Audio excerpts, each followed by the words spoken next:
주님만 높임 받으시는 예배의 시간 되기를 소망합니다. 아멘.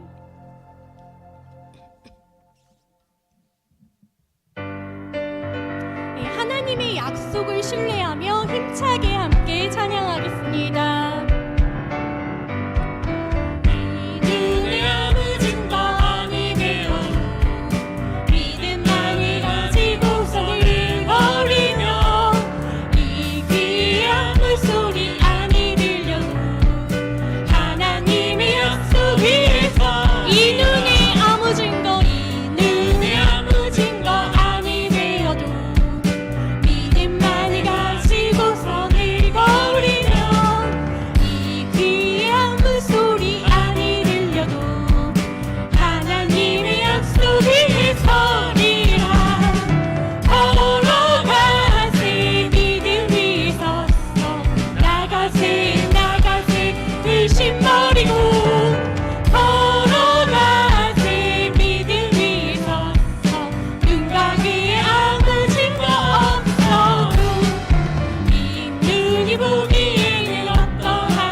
바람 부는 것을 겁을 내지 말고 노려봅시다.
수고를 갚아주실 하나님께 영광의 박수 올려드립니다.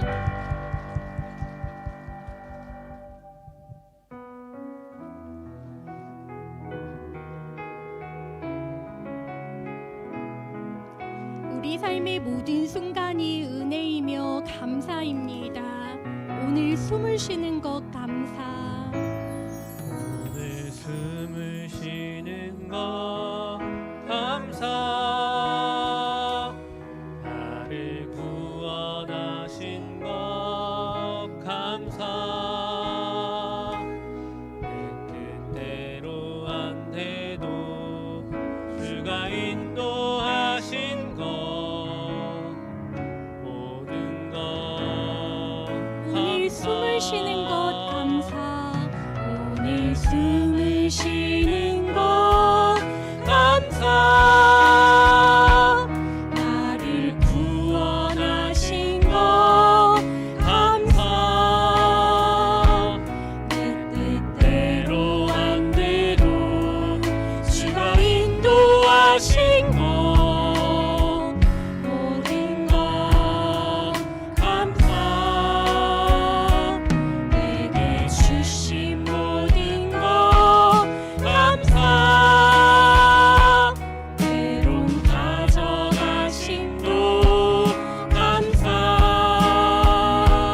내게 고난 주셔서 주뜻 알게 하신 것 모든 것 감사. 주님 감사해요. 주님 감사해요. 내가 여기까지 온 것도 은혜입니다.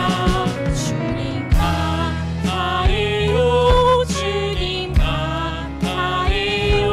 나를 사랑하신 주 사랑 감사합니다. 항상 주 안에 있음 감사. 참된 소망 주심도 감사. 나 같은 사람도 자녀 삼아 주신 것 모든 것 감사. 주님 감사해요. 주님 감사해요. 내가 여기까지 온 것도 은혜입니다. 주님 감사해요. 주님 감사해요. 나를 사랑하신 주 사랑 감사. 내게 주신 모든 것 내게 주신 모든 것 감사. 때론 가져가심도 감사. 내게 고난 주셔서 주뜻 알게 하신 것 모든 것 감사. 항상 주 안에 있음 항상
하신 것이 적어도 감사하며 사는 삶, 내게 주신 작은 힘 나눠주며 사는 삶, 이것이 나의 삶의 행복이라고.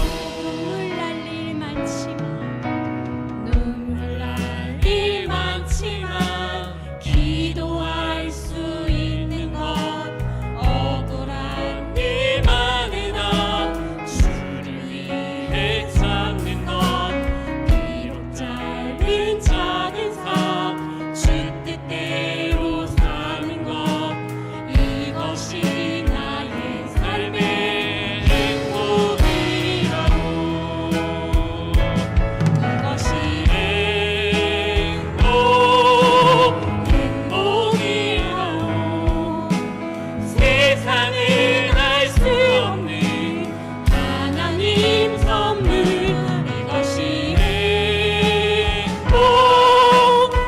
행복이라고. 하나님의 자녀로 살아가는 것, 이것이 행복. 이것이 행복. 이것이 행복이라고. 세상은 알 수 없는 하나님 선물, 이것이 행복이라고. 하나님의 자녀로 살아가는 것, 이것이 행복이라고. 아멘. 세상의 기준으로 바라보면 부족하고 모자란 것이 많은 우리의 삶이지만, 값없이 주신 구원과 하늘의 소망과 자녀 삼아 주신 은혜를 생각할 때 감사할 수밖에 없는 행복한 삶임을 고백하게 됩니다. 오늘 예배를 통하여 나를 구원하신 은혜가 다시 우리를 감격해 하여 감사하는 삶으로 주님을 예배하는 삶 되게 하옵소서. 하나님의 자녀로 하나님의 뜻대로 살아가는 삶 되게 하옵소서. 주어진 기도 제목과 예배를 위하여 이 시간 한 마음으로 주의 이름 한번 부르짖고 함께 기도하겠습니다. 주여, 하나님, 세상의 시선으로 나의 삶을 바라보지 않게 하여 주시고 믿음의 눈으로 나의 삶을 바라보게 하여 주시옵소서. 하나님의 말씀이 믿어지는 그 은혜를 주시니 하나님 얼마나 감사한지요. 하나님, 믿을 수 있는 그 믿음을 주신 하나님 앞에 감사하는 삶 살아나게 하여 주시고, 영원한 삶과 구원을 약속하여 주신 그 은혜에 감격하며 매일의 삶 가운데서 범사에 감사를 올려드리는, 범사에 감사를 찾는 우리의 삶이 되어지게 하여 주시옵소서. 또한 그 우리의 삶이 하나님 앞에서 있는 나의 삶으로 온전히 하나님 앞에 드려지는 자녀의 삶이 되어질 수 있도록 주님 인도하여 주시옵소서. 이 시간 예배를 통하여 다시 한번 구원의 감격이 우리 앞에 회복되게 하여 주시고, 그 감격으로 세상 가운데서 승리하는 그리스도의 이름으로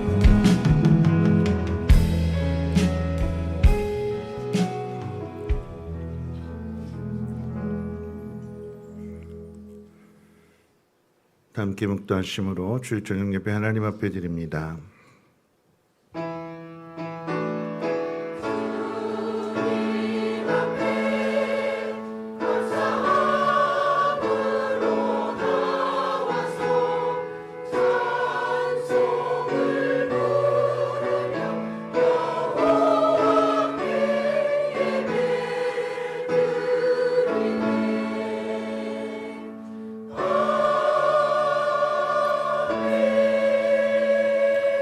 사도신경으로 신앙 고백합니다.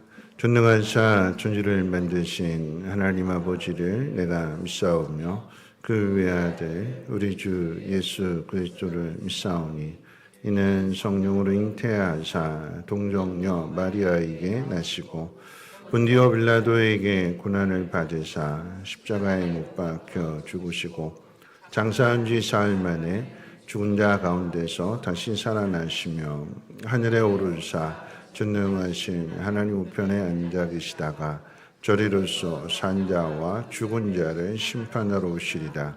성령을 믿사오며 거룩한 공예와 성도가 서로 교통하는 것과 죄를 사하여 주시는 것과 몸이 다시 사는 것과 영원히 사는 것을 믿사옵나이다. 아멘. 화울이 나는데 조금만 줄여주고요. 찬송가 353장, 통일 찬송가로 391장 찬송 후에 박은숙 권사님 기도해 주시겠습니다.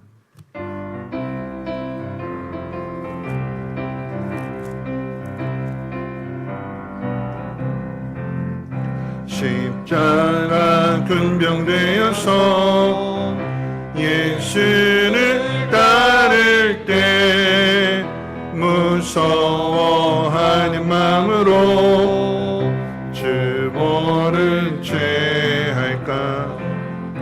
나의 주 그리스도 나를 속량했으니 나 십자가를 보시는 저멸류 관쓰리 무성도 피를 흘리며 그 싸움 하는데 나 어찌 편히 누워서 상 받기 바랄까. 나의 주 그리스도 나를 속량했으니 나 십자가를 벗으는 저멸류 관쓰니 이 죄악 많은 세상에 수많은 원수들 날 유혹하고 애치나 내 주만 따르리. 나의 주 그리스도 나를 속량했으니 나 십자가를 벗으는 저멸류 관쓰리 나 멸류관을 쓰려고 몸 바쳐 싸울 때 주 내게 용기 주시사 이기게 하시네. 나의 주 그리스도 나를 속량했으니 나 십자가를 벗으는 저멸류 관쓰니 승리의 그날 이르러 십자가 운명줄 개가를 불러 영광을 주님께 돌리리. 나의 주 그리스도 나를 속량했으니 나 십자가를 벗으는 저멸류 관쓰리.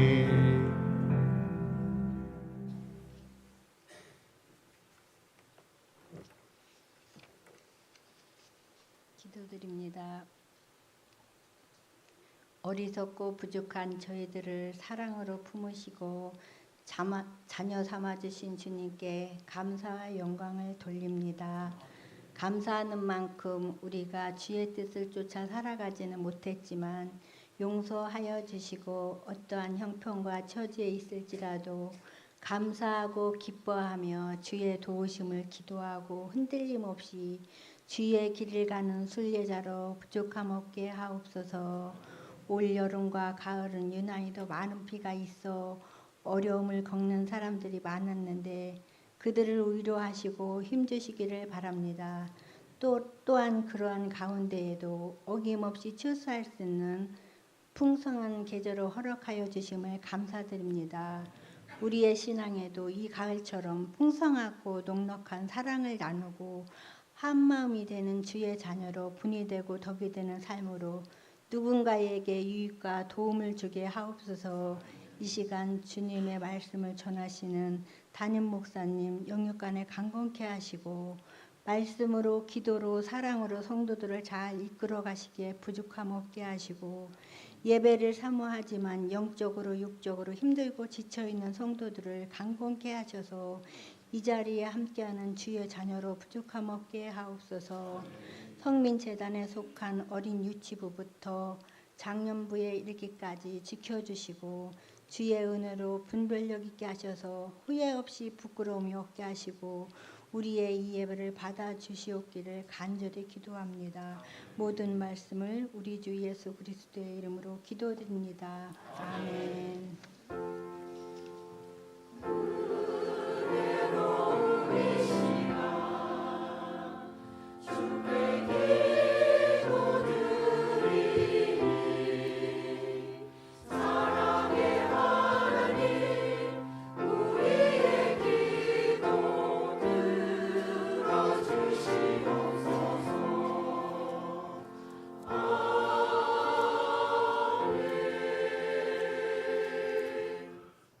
교회 소식은 주보를 참고해 주시고 하나님 말씀 보도록 합니다. 사도행전 13장 1절로 12절까지 말씀 한 절씩 교독으로 읽겠습니다.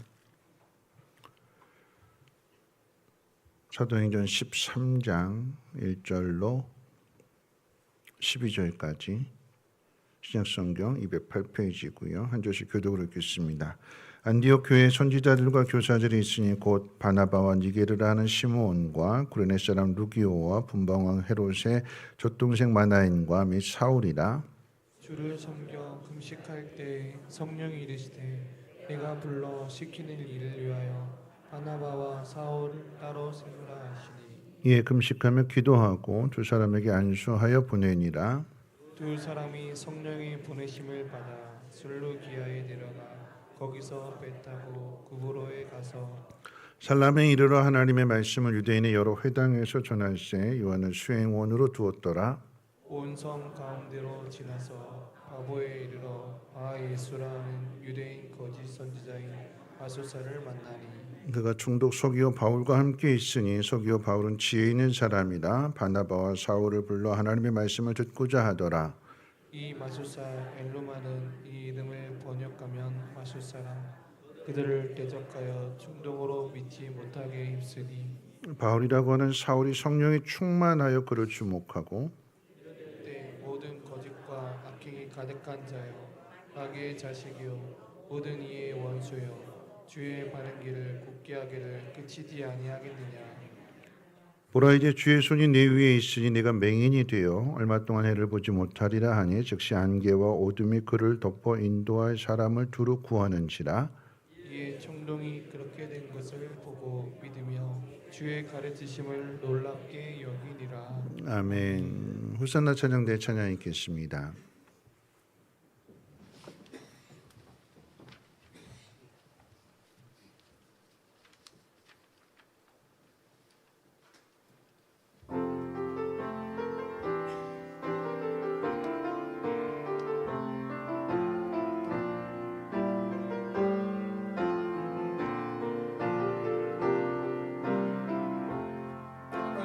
강한 대신에 나의 고개가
기도하겠습니다. 참 좋으신 하나님 감사합니다. 오늘도 하나님 앞에 이른 아침부터 늦은 저녁까지 이렇게 하나님 앞에 예배할 수 있도록 믿음 주심을 감사합니다. 하나님을 예배하는 그 시간들을 통하여서 주님 더 알아가게 하시고 우리의 마음도 변화되게 하시고 주님을 더 닮아갈 수 있는 거룩한 모습 되게 하옵소서. 귀한 님 하나님 올려드리는 이 손길들을 더욱더 복되게 하시고 저들의 형편과 처지를 아시오니 저들의 입을 열어 하나님 아버지 앞에 기도할 때마다 응답해 주시고 선한 길로 하나님 인도해 주옵소서. 이 예문이 씌어지는 곳곳에도 선한 역사 나타나게 도와주시고 사랑의 수고를 통해서 그리스도의 향기가 울려 퍼지게 하옵소서. 오늘도 말씀을 듣습니다. 하나님, 사도 바울의 그 복음의 일정들을 통해서 우리가 깨달아야 될 것이 무엇인지 하나님 깨닫게 하시고 성령께서 말씀해 주심으로 인하여서 우리 또한 하나님 기뻐하시는 일들을 이루어가기 부족함 없게 하옵소서. 예수님의 이름으로 기도합니다. 아멘. 오늘 옆에 있는 분하고 인사 나누실 때 갑자기 이제 그렇게 인사하라고 하는 그런 마음을 하나님 주셨어요. 그래서 이렇게 인사하겠습니다. 예쁘게 잘 변화돼서 자기한테 고백하는 거예요. 예쁘게 잘 변화돼서 주님이 쓰시기에 만만한 종 되겠습니다 하고 인사해 볼까요? 자기한테 얘기하는 거예요. 네.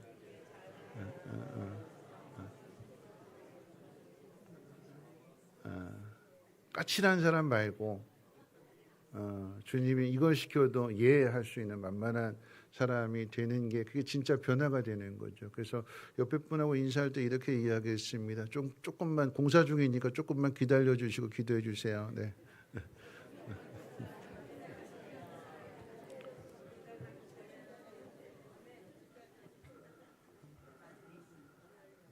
누가 변화되는 거예요? 내가 변화되는 거예요. 주님이 쓰시기에 좋은 사람으로 내가 변화될 때에 내가 있는 그곳에 많은 사람들이 주님을 알게 되는 거고 그 사람들도 변화되게 되는 거죠. 자, 오늘 이제 사도행전 13장의 이야기를 하게 됩니다. 사도행전의 중심 주제 두 가지는 오순절 성령의 강림과 또 바울의 전도 여행 이야기입니다. 오늘 이제 13장부터는 이제 사도행전 마지막까지 바울이 이방인들에게 복음을 어떻게 전했는가 하는 그 이야기를 우리에게 소개해 주고 있습니다. 그래서 먼저 생각해 볼 것은 이제 이방인들에게 복음을 전하러 가는데 누구를 보내시는가? 누구를 보낼 것인가에 대한 이야기를 먼저 한번 생각해 본다면 안디옥 교회 안에는 다양한 선지자들과 또 교사들이 있었는데 특별히 오늘 1절 말씀을 통해서 5명의 일꾼들을 소개하게 됩니다. 바나바, 가장 먼저 바나바는 예루살렘에서 이제 파송을 받고 안디옥으로 내려왔다가 그곳에서 이제 부조를 받아서 또 예루살렘 교회에 전해주고 다시 돌아오기도 합니다. 그 안디옥에 예수를 믿는 사람들이 있다. 이방인들도 예수를 믿게 되었고 최초로 교회가 세워졌다라고 하는 이야기를 듣고 예루살렘 교회에서 바나바를 파송하게 될 때에 이 바나바가 다수에 있던 바울을 데려다가 같이 1년 동안 가르쳤다고 그랬어요. 그래서 어떤 의미에서 본다라고 하면 이 안디옥 교회에 있어서 이 바나바가 가장 중요한 역할을 하는 리더이고 또 일꾼입니다. 자, 두 번째는 바울. 뭐 말할 것 없죠. 바울 다메섹으로 가는 길에 예수님 만나게 되었고 이방인의 사도로 부름을 받게 되었고 사람들이 이 바울을 스파이라고 간첩이라고 의심하는 것에 대하여 바나바가 변호해 주었고 인정해 주었고 그래서 바나바를 통해서 이제 사역의 길이 이제 시작이 되면서 앞서 이야기했던 것처럼 안디옥 교회에 가서 바나바와 함께 안디옥 교회 사람들을 가르치기도 했습니다. 그다음에 이제 니게르라고 하는 이제 유대식 이름으로는 시몬인데 북아프리카 출신의 유대인입니다. 어떻게 안디옥 교회까지 오게 되었는지는 알지 못하게 되지만 그런데 복음을 믿게 되었고 그리고 그곳에서 함께 섬기는 일꾼으로 사역을 했습니다. 그다음에 루기오 이제 구레네 출신의 전도자이고 마지막에 이제 마나인이라고 해서 헤롯 안디바의 젖동생으로서 왕궁에서 자라난 유대 귀족이라고 소개를 합니다. 왕궁에서 자라난 부족할 것이 없는데 그런데 그 사람이 예수를 믿고 안디옥 교회에서 일꾼으로 또 사역자로 섬기게 됐다라고 하는 것은 그 섬김이라고 하는 것이 그냥 쉬운 일이 아니잖아요. 모든 것 다 내려놓고 막 그 쉬운 얘기로 이야기하면 손에 물 묻혀가면서 뭐 다 버려가면서 성도들을 잘 섬기는 그 일들, 내가 가지고 있는 신분, 내가 가지고 있는 지위, 그 모든 것들을 내려놓고 사역을 한 일꾼이기도 합니다. 자, 이 5명 중에서 누구를 보내도 문제가 되지 않을 것입니다. 그런데 두 사람을 정하는데 성령께서 바나바와 바울을 택하셨고, 그리고 이 두 사람을 파송하게 될 때 왜 하나님께서 이 두 사람을 택하셨는지, 왜 성령께서 이 두 사람을 정해주시고 보내주시는가를 이제 알게 되는 거죠. 자, 누구를 보낼 것인가? 다음으로 중요한 문제는 누가 보내시는가라고 하는 거죠. 누가 보내시는가? 바나바와 바울을 보내시는데 누가 보내시는가? 누가 보내시는 거예요? 성령께서 보내신다. 그럼 바나바는 금식하며 기도하는 가운데 있어서 이 안디옥 교회가 성령의 뜻을 따라서 바나바를 이제 주 선교사로 파송하게 되는 거죠. 나이로 보나 경험으로 보나 또는 믿음으로 보나 이 바나바는 그 안디옥 교회에 있어서의 담임 목사와도 같은 그런 영향력을 가지고 있는 사람입니다. 그런데 성령께서 그 바나바를 보내라고 하시니까 안디옥 교회가 이에 순종합니다.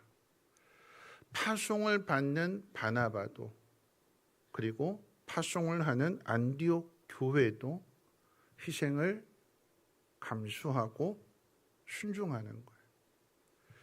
교회의 부흥뿐만 아니라 이방 선교의 역사는 누구를 통해서 이루어지는가? 희생과 순종하는 사람을 통해서 교회 부흥과 이방 선교의 역사가 이루어진다라고 하는 사실을 우리는 기억해야 됩니다. 그래서 오늘 말씀 준비하면서 우리가 인사한 이유도 그거예요. 하나님이 쓰시기에 편한 사람이 되어야 되는 거예요. 그 일이 어떤 일인지를 내가 계산하고 내가 판단할 것이 아니라 이거 해라 그러면 분명한 뜻이 있으니까 보내시는 분에게 모든 계획이 있는 거니까 거기에 따라가고 순종하게 될 때 거기에 하나님의 일하심을 보게 되는 거죠. 내가 가지고 있는 생각으로 내가 가지고 있는 지식으로 그 모든 것들을 판단하려고 한다면 내가 가진 그 범주 안에서 테두리 안에서 그 능력 안에서 그 모든 것만을 할 수 있을 수밖에 없지만 근데 나를 보내시는 분이 나보다 더 크신 분이시기 때문에 따라가게 되면 순종하게 되면 그리고 그 일에 더 나가서 희생하게 되면 하나님 왜 그렇게 하셨는가를 알게 됩니다. 바울도 마찬가지인 거죠. 바울도 최초의 선교사로 파송을 받는 바울 또한 성령의 지시를 받아서 복음을 전하러 갑니다. 많은 사람들 가운데 바나바는 영향력이 있으니까 택했다고 본다면 이 바울은 왜 성령께서 이 바울을 택하셨는가? 여러분 그것은 사도행전 9장 말씀을 통해서 확인해 볼 수 있게 되는데 우리 화면 보시면서 같이 한번 읽어볼까요? 사도행전 9장 15절과 16절 말씀 같이 한번 읽어봅니다. 시작. 주께서 이르시되 가라. 이 사람은 내 이름을 이방인과 임금들과 이스라엘 자손들에게 전하기 위하여 택한 나의 그릇이라. 그가 내 이름을 위하여 얼마나 고난을 받아야 될 것을 내가 그에게 보이리라 하시니. 성령께서 파송 선교사로 바울을 택했다라고 하는 것은 여러분 이것이 갑자기 이루어진 것이 아니다라고 하는 거죠. 13장의 이야기를 본다라고 하면 그 당시의 상황으로 이야기한다면 누구를 보낼 거냐? 안디옥 교회가 최초의 선교사를 파송하는 교회인데 이 영광스러운 일들 가운데 많은 일꾼들이 있는데 누구를 보낼 것이냐? 근데 그것을 사람들의 생각으로 결정하지 않고 금식하며 기도하는 가운데 성령께서 딱 집어주신 거죠. 그 중에 바울이 있습니다. 근데 그 바울은 지금 읽었던 것처럼 바울이 회심하게 될 때에 아나니아 그 선지자를 통해서 이 사람은 이방인의 사도로 내가 불렀다. 그런데 바울은 고난을 많이 받아야 될 거다라고 하는 것을 미리 하나님께서 귀뜸해 주셨어요. 어느 날 갑자기 이루어진 일이 아니라 오늘 이제 선교사를 파송해야 되는데 오늘 그냥 갑자기 기도했더니 오늘 갑자기 결정되어진 일이 아니라 우리는 그럴지 몰라도 우리는 생각할 수 없는 일들이니까 우리는 그렇게 생각할지 몰라도 하나님은 바울을 부르시는 그때로부터 이 모든 것들을 준비하시고 계획하시고 그 일들을 이루어 가시는 거죠. 그러니까 어떻게 해요? 따라가야 되는 거예요. 순종해야 되는 거예요. 내 생각과 다르지 않기 때문에 거기에 우리의 희생도 필요하게 된 거고요. 근데 그 일을 누가 결정하셨어요? 누가 정하셨어요? 누가 말씀하시는 걸까요? 하나님께서 성령을 통해서 우리에게 말씀해 주시고 가르쳐 주시는 것입니다. 하나님이 준비하신 일이다라고 하는 이야기예요. 자, 그렇다라고 하면 누구를 보낼 것인가, 누가 보내시는가. 자, 세 번째는 이제 어디로 보내시는가라고 하는 거죠. 어디로. 오늘 이제 본문의 내용은 첫 개종자가 있는 거예요. 첫 개종자. 복음을 전했는데 처음으로 예수를 믿게 된 사람을 소개하게 되는 이제 이방인들에게 복음의 문이 활짝 열리게 되는 그 첫 시간이거든요. 첫 이야기를 하게 될 때 어디로 보내시는가. 그럼 그 장소가 바울과 바나바를 파송하게 되는 그 첫 번째 장소가 구브로라고 하는 것을 기억해야 됩니다. 구브로라고 하는 것은 바나바의 고향이기도 해요. 그냥 쉽게 생각하면 바나바가 고향이니까 바나바의 고향이니까 바나바가 거기부터 제일 먼저 갔다고 생각할 수 있지만 그런데 그곳조차도 4절에서는 분명하게 이야기할 때 우리 4절도 같이 한번 읽어볼까요? 4절 한번 읽어봅니다. 시작.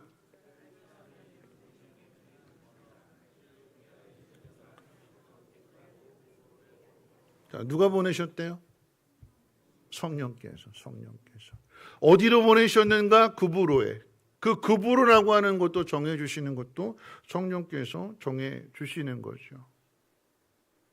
내가 가고 싶어서 가는 곳이 아니라 성령께서 보내주시는 곳을 가는데 그런데 그곳이 바나바의 고향이다라고 하는 얘기예요.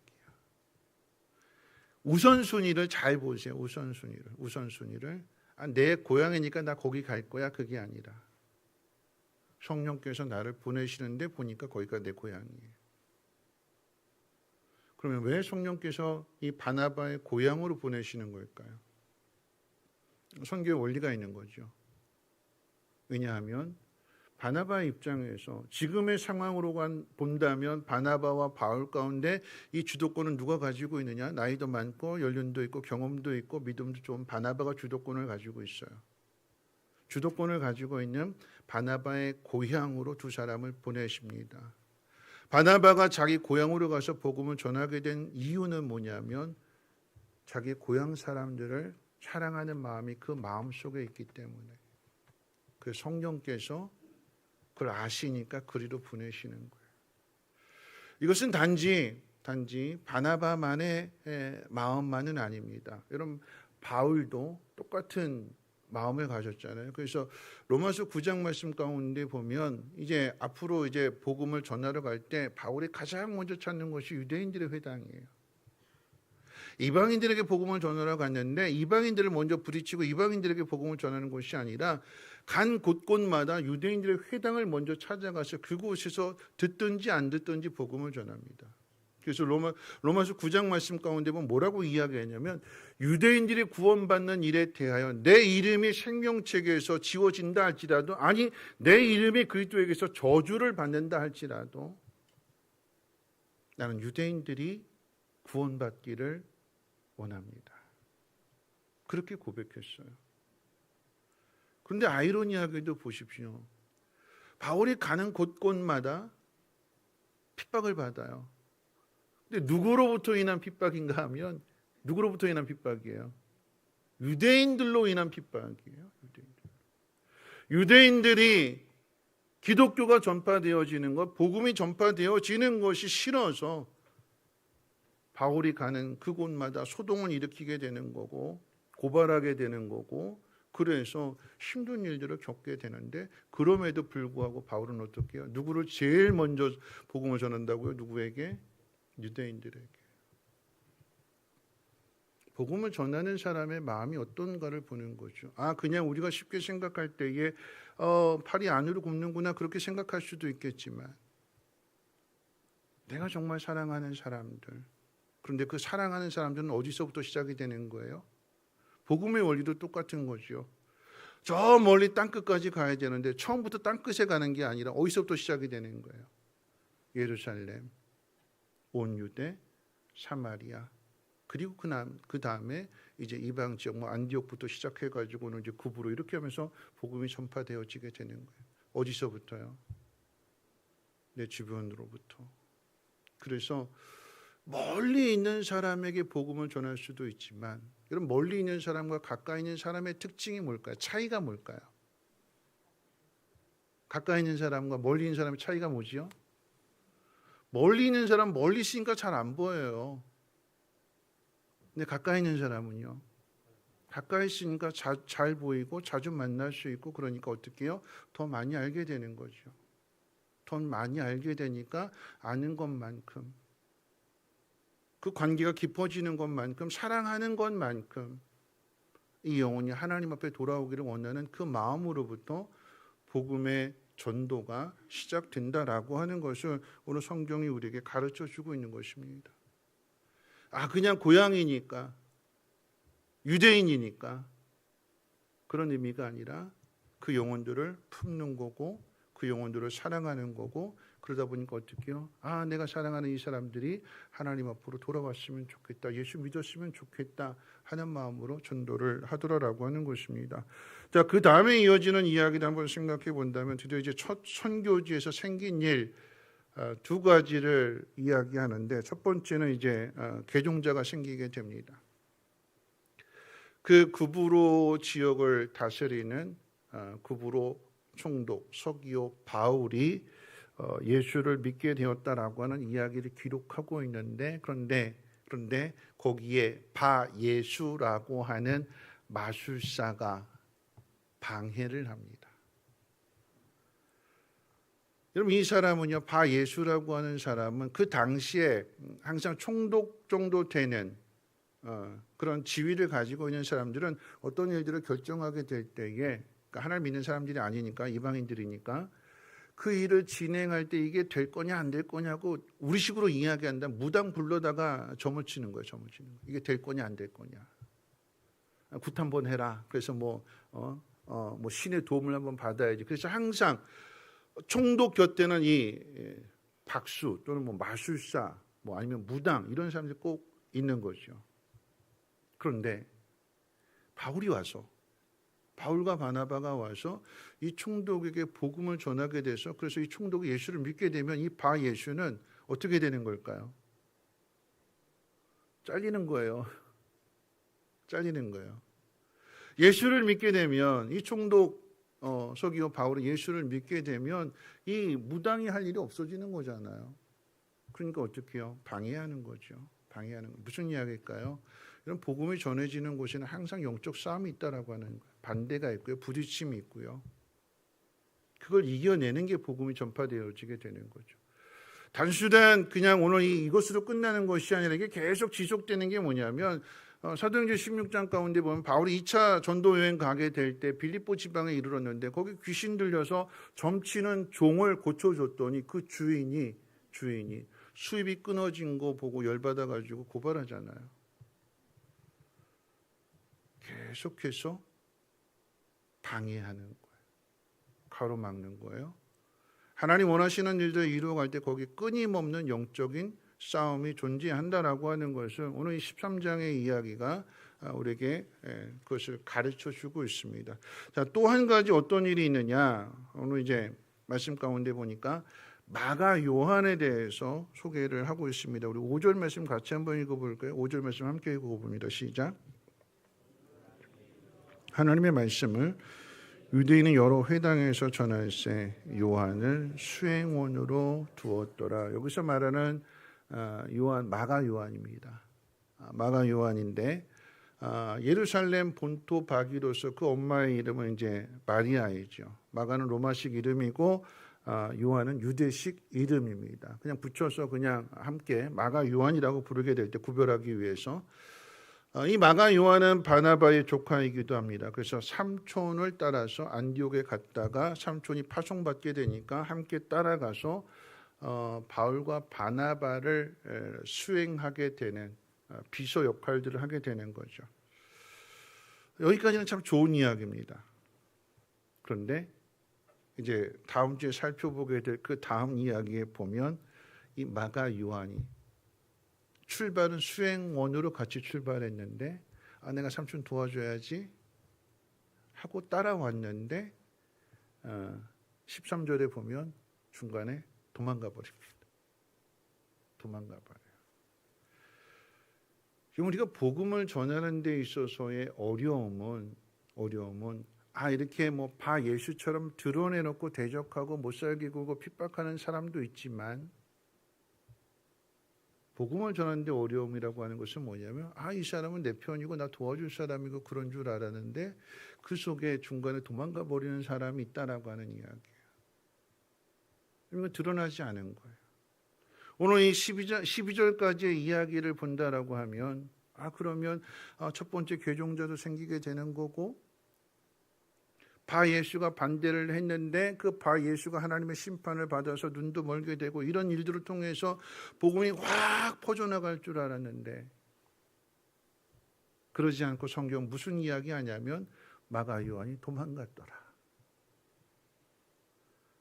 바나바와 바울이 나중에 가서 이 문제 가지고 다투게 되니까 서로 갈라지게 되니까 여러분 이것은 작은 문제가 아닌 거죠. 항상 문제는 감추어져 있어요.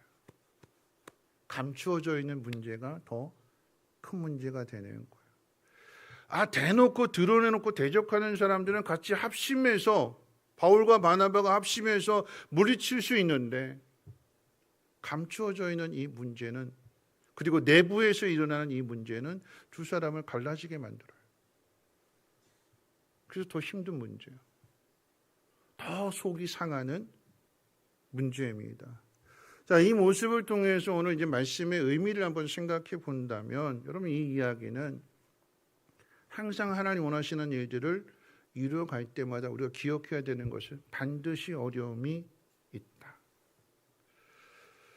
사도행전 13장 이후로는 여러분 베드로의 이야기가 전혀 기록되어 있지 않습니다. 앞에 있는 12장의 내용을 통해서 우리가 지난번에 살펴봤던 내용이 복음을 전하다 감옥에 갇혔고 이 마가 요한의 그 집에 있던 성도들이 함께 합심하여 기도하게 될 때에 옥문이 열리게 되었고 천사를 통해서 나오게 되었다. 그 이야기가 베드로의 이야기로는 끝입니다. 그 뒤 어떻게 됐을까요? 성경에는 베드로에 대한 이야기가 더 이상 기록되어 있지 않지만 전해지는 이야기를 듣는다라고 하면 순교했다. 그런데 거꾸로 십자가에 거꾸로 못 박혀서 순교했다라고 하는 이야기가 전해지게 됩니다. 우리는 베드로의 그 위대함을 누구도 부인할 수 없습니다. 베드로는 위대한 사도가 맞습니다. 그런데 그 위대한 것만큼의 고난도 많이 받습니다. 그런데 베드로가 당하는 이 고난을 일일이 다 기록하지 않는 것은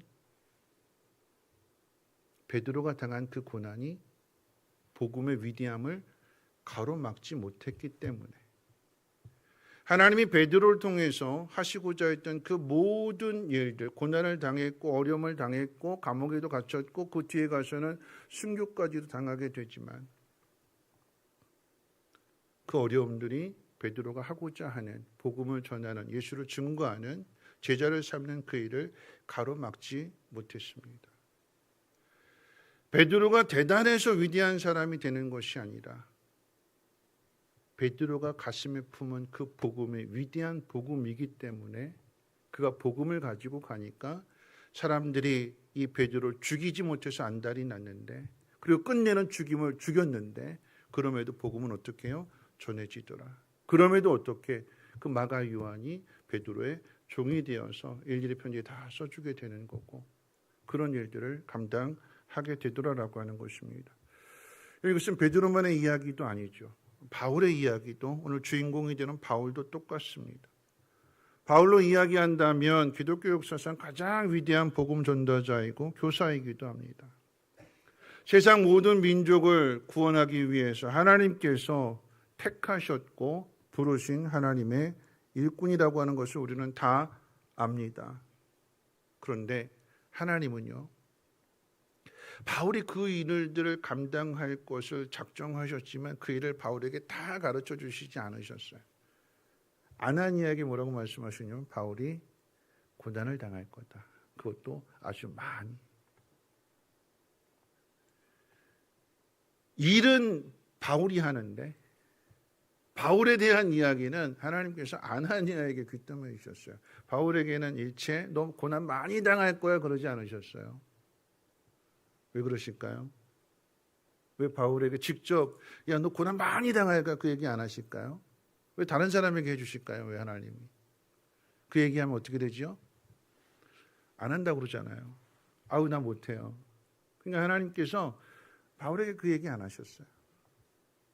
성령을 통해서 마음에 감동을 주시고 보내시는 거예요. 교회가 결정하니까 따라가는 거예요. 순종하는 거예요.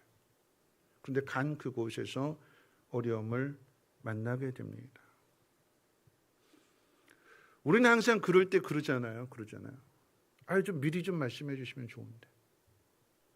내가 앞으로 어떤 삶을 살아가게 될지, 어떤 고난을 당하게 될지, 어떤 어려움을 당하게 될지 하나님이 나에게 좀 미리 좀 귀뜸해 주시면, 미리 좀 가르쳐 주시면 그러면 내가 미리 좀 준비할 텐데.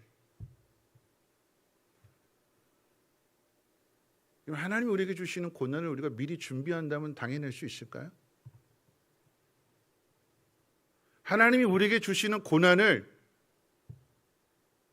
우리가 이런 고난이 있을 거야 하고 미리 준비해야지 하고 준비해서 나가게 되면 우리가 그 고난을 쉽게 이기나요?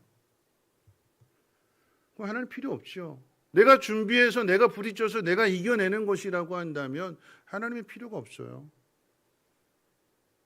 하나님이 우리에게 야 너 이렇게 될 거니까 미리 준비하고 있어. 그러지 않으세요. 보내세요. 갔더니 오늘 본문의 상황으로 이야기하면 갔더니 서기오 바울이 그 구브로의 총독이 예수를 믿어요. 와 신난다. 와 구브로 총독이 예수 믿으니까 이제 그 섬에 있는 오늘날로 이야기하면 안산시장이 예수 믿으니까 안산 시민 다 믿겠구나. 그렇지 않더라라고 하는 얘기예요. 그냥 모든 것이 다 술술 풀려질 줄 알았는데 수행원이었던 마가연이 도망가 버리게 되는 일들도 일어나게 되는 거고. 그러니까 어떻게 해요? 그 속에서 해야 될 게 뭘까요? 고난당한 사람이 해야 될 게 뭘까요? 여러분 뭐 하면 될까요? 기도밖에 없는 거예요.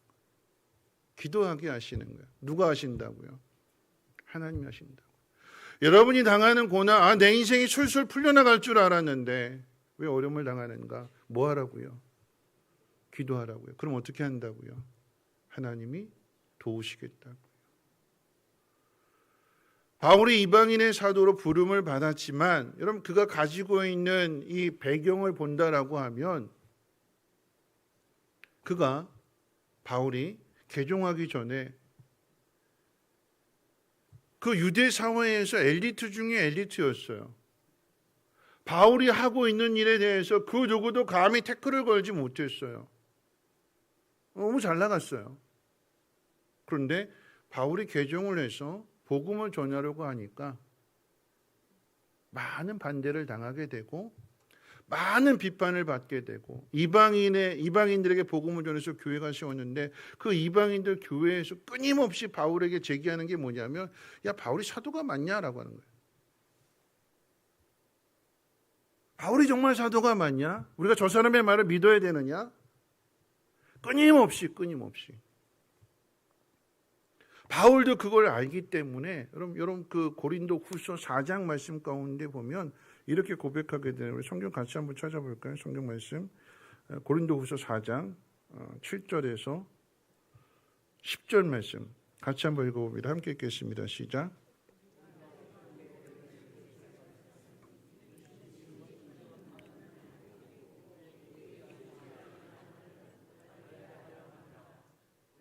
사방으로 우겨쌈을 당하여도 쌓이지 아니하며 답답한 일을 당하여도 낙심하지 아니하며 박해를 받아도 버림받지 아니하며 거꾸로 뜨림을 당하여도 망하지 아니하고 우리가 항상 예수의 죽음을 몸에 짊어짐은 예수의 생명이 또한 우리 몸에 나타내게 하려 함이라. 여러분 바울 자기 자신을 이야기할 때 복음을 질그릇에 담았다. 자기를 뭐라고 표현하냐? 복음은 예수 그리스도의 복음을 이야기하는 거고 보배는 질그릇은 바울을 가리키는 거예요.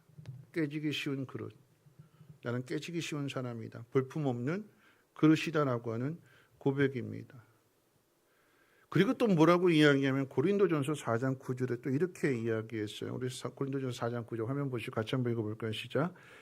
내가 생각하건대 하나님이 사도인 우리를 죽이기로 작정된 자같이 끄트머리에 두셨음에 우리는 세계 곧 천사와 사람에게 구경거리가 되었노라. 고린도전서 4장 9절 말씀에 주목해야 될 두 가지 표현은, 첫 번째는 죽이기로 작정된 자.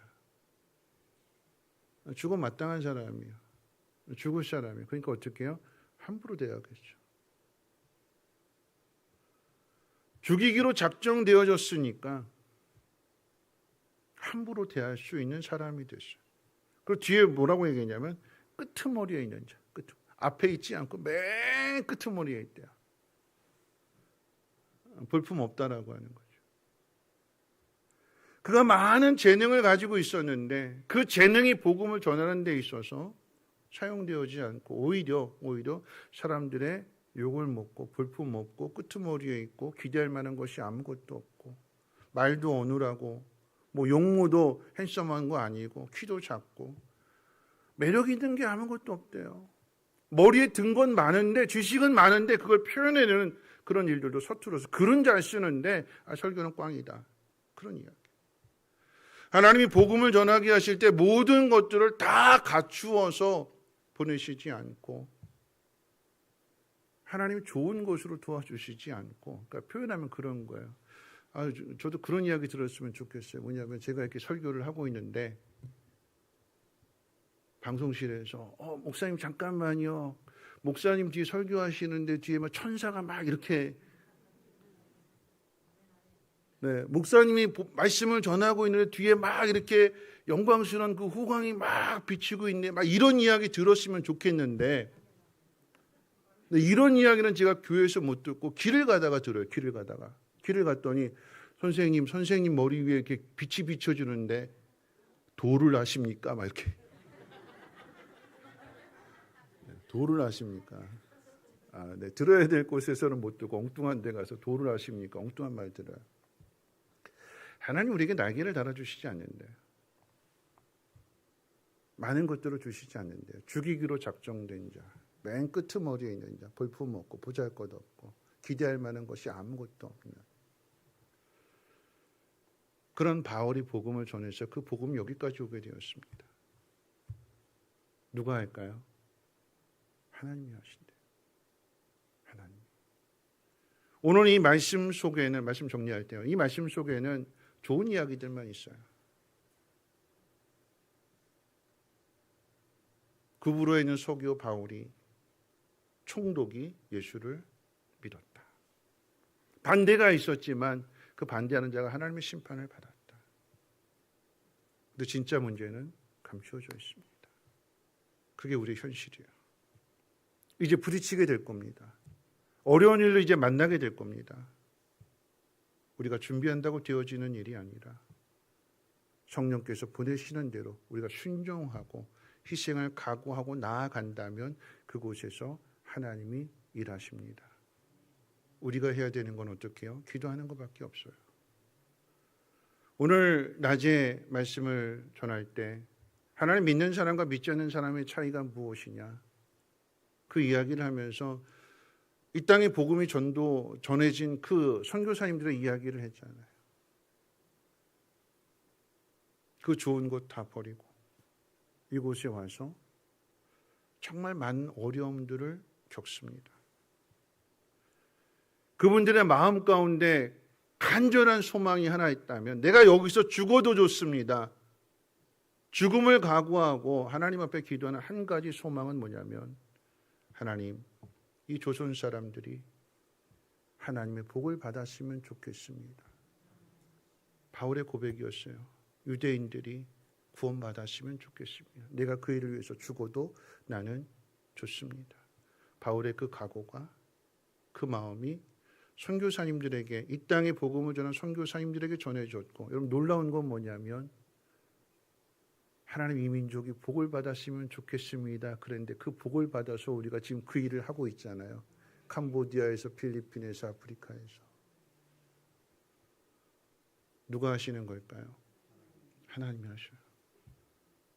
모든 게 그냥 다 술술 풀어졌을까요? 아니죠.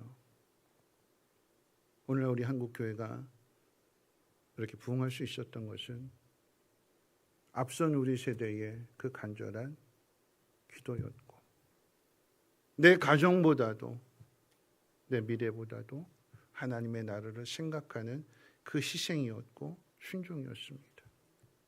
그곳에 하나님이 함께 하심으로 인해서 이 복을 누렸다라고 하면, 오늘 우리 앞에 있는 어떤 어려움이 있다 할지라도 두려워할 일이 아니라 하나님 일하심을 기대하고, 그곳에서 우리가 하나님의 도움을 요청함으로 인하여서 죽이기로 작정된 자 같은 모습, 끄트머리에 있는 모습, 아무것도 기대할 것이 없는 모습이지만 그런 우리를 위대하게 만들어 가시는, 우리가 위대한 것은 능력이 있어서가 아니라 우리 안에 그 위대한 복음을 품었기 때문에, 그 복음을 품고 있는 그 사람을, 사랑을 품고 있는 그 사람을 하나님께서 귀하게 높여주신다라고 하는 사실 꼭 기억하시고, 한 주간도 하나님 앞에 늘 감사함으로 어떤 고난도 잘 이겨내시고 감사 영광을 다음 추수감사할 때 돌릴 수 있는 우리 모두가 되시기를 주님의 이름으로 부탁을 드립니다. 기도합니다. 좋으신 하나님, 오늘도 말씀을 듣습니다.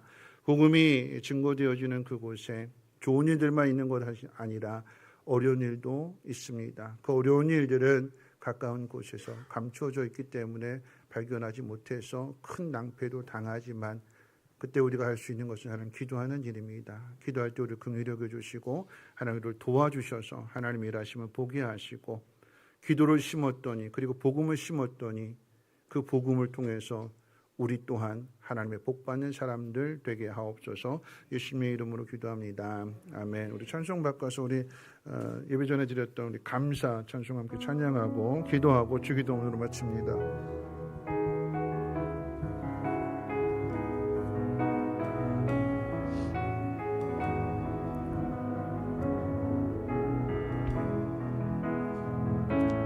오늘 숨을 쉬는 것 감사, 나를 구원하신 것 감사, 뜻대로 원대로 주가 인도하신 것 모든 것 감사, 내게 주신 모든 것 감사,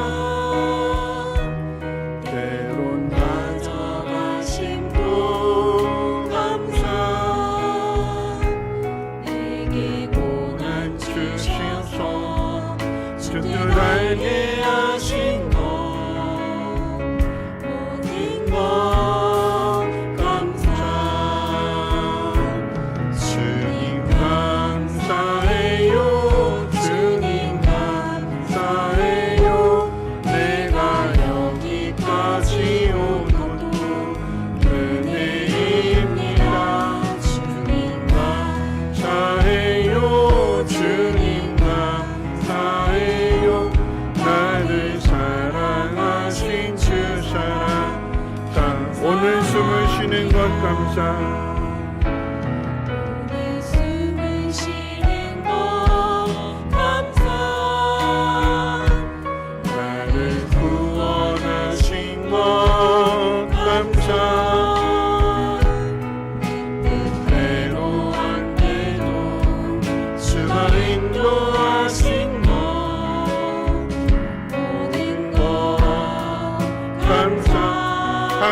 주 안에 항상 주 안에 있음 감사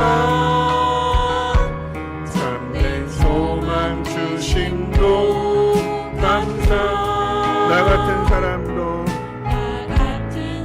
자녀 삼아 주신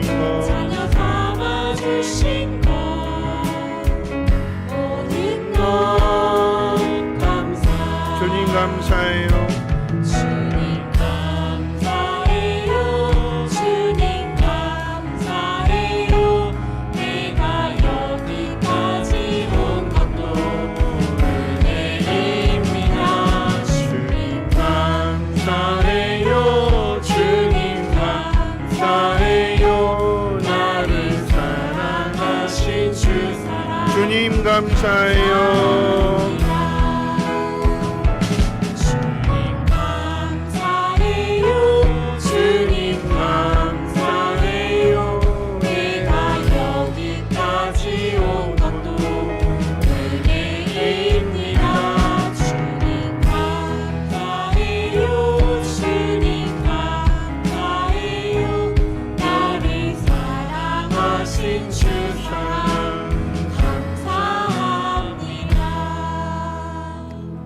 우리 이 말씀과 또 찬양의 가사를 생각하면서 함께 기도했으면 좋겠습니다. 찬양의 가사 가운데도 보면 내 뜻대로 안 돼도 주가 인도하신다라고 하는 것을 믿으면 감사해야 된다고 합니다. 나에게 고난이 있다라고 하면 그 고난을 통해서 주님의 뜻을 알게 될 것이기 때문에 감사하라고 하십니다. 내 마음대로 아니면 내가 할 수 있는 그 모든 그런 상황들이 아니라 내가 할 수 없는 상황 속에서 주님의 일하심을 경험하게 되니까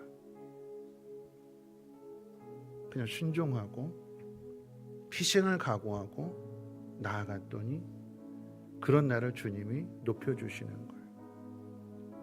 오늘 시간 우리 함께 기도할 때 하나님 내게 주어진 모든 상황들 속에서 믿음의 눈으로 보게 하시고 하나님 나를 이끌어 가시고 인도해 주시고 거기에 내가 순종하며 나가게 될 때에 하나님 나를 통해서 하나님 일하심을 보게 해 주시옵소서.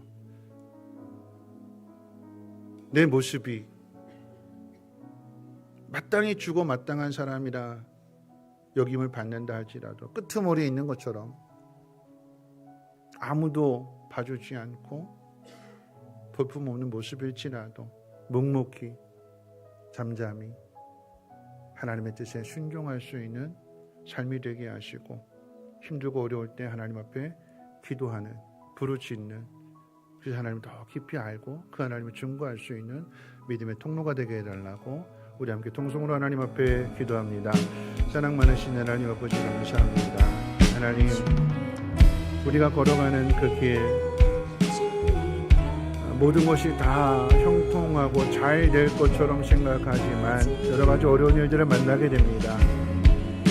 육신의 장막도 무너지게 되고 계획했던 일들이 틀어지게 되고 또 오랫동안 일하기를 원하는데 그러지 못할 때도 있습니다. 하나님 그 속에서 우리가 해야 될 일은 주님의 뜻을 믿으며 순종하고 희생하는 사람으로 살아가는 것입니다.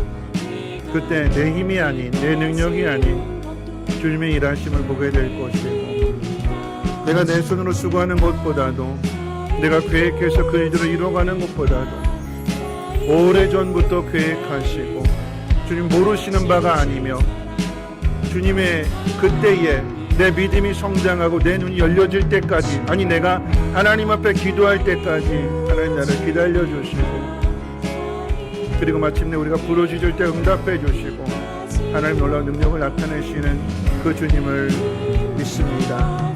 그 주님 앞에 감사하며 한 주간 살아내게 도와주시고 하나님 인도하심을 다음 주에 와서 함께 나누며 간증하며 함께 기뻐할 수 있는 우리 성민교회 되게 해 주시옵소서. 감사드리며 예수님의 이름으로 기도합니다. 아멘. 주기도문으로 마칩니다. 하늘에 계신 우리 아버지여 이름이 거룩히 여김을 받으시오며 나라가 임하시오며 뜻이 하늘에서 이루어진 것 같이 땅에서도 이루어지이다. 오늘날 우리에게 일용할 양식을 주시옵고 우리가 우리에게 죄 지은 자를 사하여 준 것과 같이 우리의 죄를 사하여 주시옵고 우리 시험에 들게 하지 마시옵고 다만 악에서 구하시옵소서. 나라와 군세와 영광이 아버지께 영원히 있사옵나이다. 아멘.